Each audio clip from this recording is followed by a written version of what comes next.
When my This wife, is nice. Amanda, first is, said, just "What's us." mine is mine, My and favorite what's way to yours start is the day. ours," she Mine laughed too. like it was the funniest joke in the world. We were sitting in our kitchen in Houston, Texas, drinking coffee before work. All right, I remember all set. smiling, Great, thinking it here was is just your playful coffee. teasing between Thank a you. married couple. At that time, we had been married for 3 years, no kids yet, both working stable jobs. I believed we were building a life together, equally. Amanda worked in marketing for a tech company downtown, and I was an operations manager at a logistics firm. We both earned decent salaries. When we first got married, we agreed to split responsibilities. I took care of the mortgage and utilities, and she handled groceries and smaller household expenses. It seemed fair. At least, that's what I thought. But slowly, things began to shift. Whenever we went out to dinner, the check somehow always landed in front of me. When her car needed new tires, she'd say, "Babe, can you handle this? I'm saving for something important." Vacations were the same. Flights, hotels, tickets, I paid. She would thank me with a kiss and remind me, jokingly, "What's yours is ours, right?" At first, I didn't mind. I grew up believing that providing for your family was something to be proud of. My father worked 2 jobs to support us, and I admired him for it. So I told myself this was normal. Maybe this was just how marriage worked. But one evening, everything changed. I was reviewing our bank statements, trying to plan for a potential home upgrade. I noticed my savings account balance had dropped significantly over the past year. Between covering unexpected repairs, vacations, and daily expenses, I had been pulling money out almost every month. Out of curiosity, I glanced at Amanda's savings. We still had partial visibility into each other's accounts from when we first merged finances. Her balance had grown, a lot. While mine was shrinking, hers had nearly doubled. That's when her words echoed in my head again. "What's mine is mine, and what's yours is ours." Suddenly, it didn't sound like a joke anymore. I tried to remember the last time she had paid for something major without hesitation. I couldn't. Even when we bought new furniture last summer, she had said she was tight on cash that month. Meanwhile, she was quietly building a financial cushion, one that I wasn't part of. The realization didn't make me angry right away. It made me uneasy. Was I being taken advantage of? Or was I overthinking it? Maybe she just liked having security. Maybe she assumed I was fine with the arrangement. But deep down, something didn't sit right. Marriage, to me, meant partnership. Shared risk, shared reward. Yet it felt like I was carrying the weight while she protected her own safety net. The next morning, when she casually mentioned wanting to redo the backyard patio, and looked at me expectantly, I smiled back. But this time, something inside me had changed. That night, after Amanda fell asleep, I stayed up in the living room with my laptop open. The house was quiet, but my mind wasn't. I kept replaying everything in my head. The dinners, the trips, the car repairs, the patio she wanted to renovate. I wasn't broke, but I was definitely the one absorbing every financial shock. And the more I thought about it, the clearer it became. This wasn't accidental.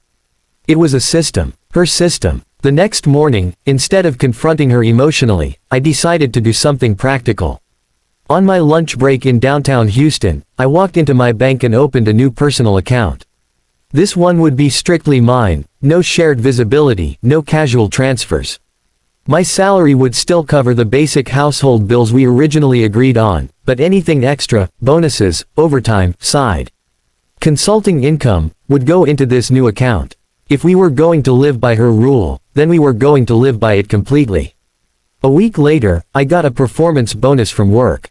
Normally, I would have transferred part of it to our joint expenses or used it to plan something nice for us. Instead, I deposited it directly into my new account. I didn't mention it. That Friday evening, Amanda came home excited. "Babe, guess what? My friends are planning a couple's trip to Miami next month. We should totally go." I leaned back on the couch, calm. "Sounds fun," I said. "What's the budget?" She shrugged. "Flights are about $600 each. Hotel maybe $1,200 total for our share. But it'll be worth it." I nodded slowly. "Okay, so how do you want to split it?" She looked at me like I had just spoken another language. "Split it." "Yeah," I replied evenly. Since what's mine is mine, and what's yours is yours, I figured we'd each cover our half. The smile on her face faded. "That's not what I meant when I said that," she said quickly. I kept my tone neutral. "I'm just applying the rule fairly." She crossed her arms. "You're being dramatic." "No," I said softly. "I'm being consistent." The room grew tense. For the first time since we'd had that conversation months ago, she didn't laugh it off. She didn't kiss me or change the subject. She just stared at me, trying to decide if I was serious.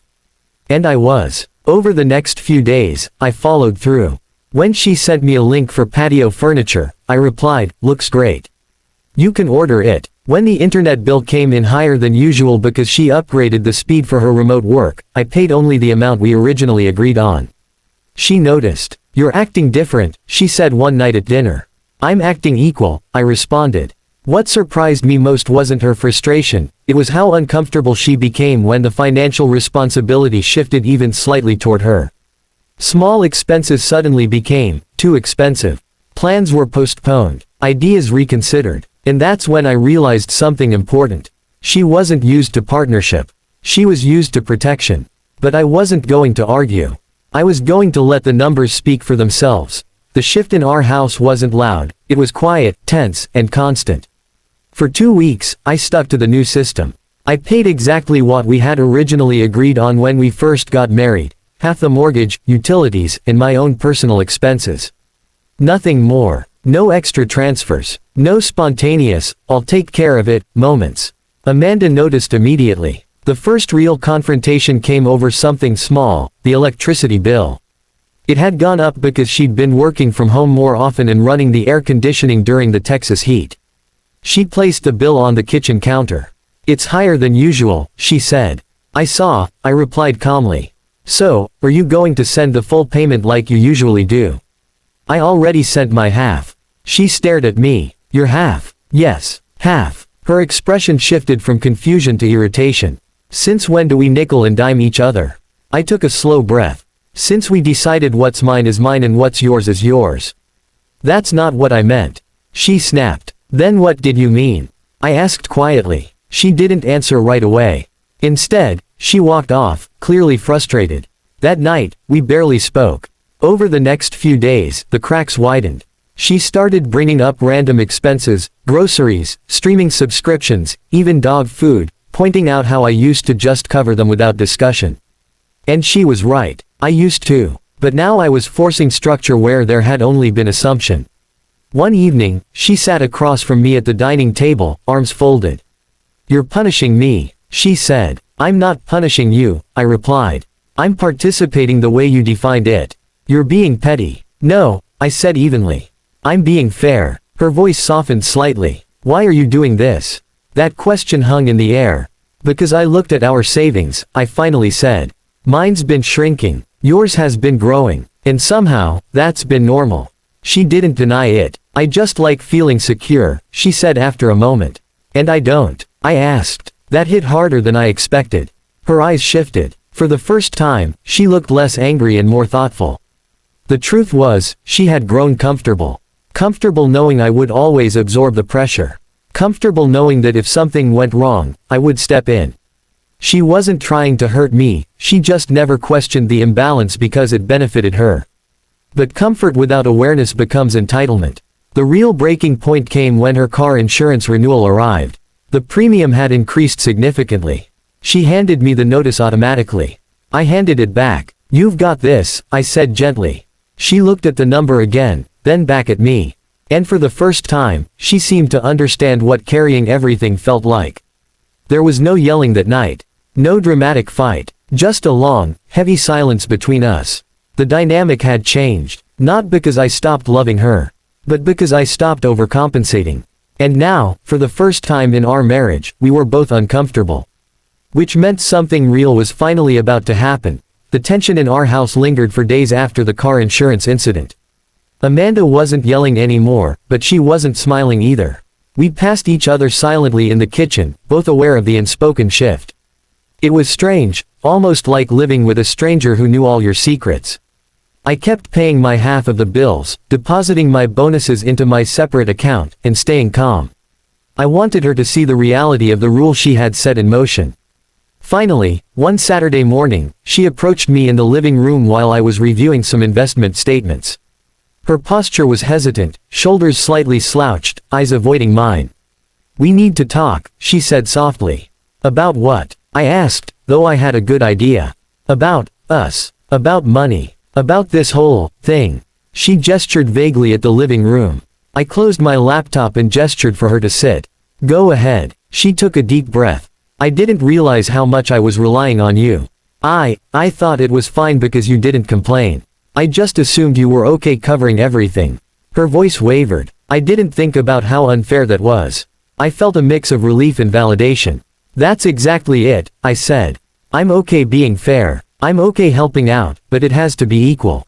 Partnership isn't one-sided." Amanda nodded slowly. "I see that now. I thought I was being smart by saving for myself, but I wasn't thinking about us, together." She paused, then added, "I guess I needed to feel what it's like when the balance tips." I smiled gently. Sometimes the only way people understand fairness is to mirror the behavior back at them.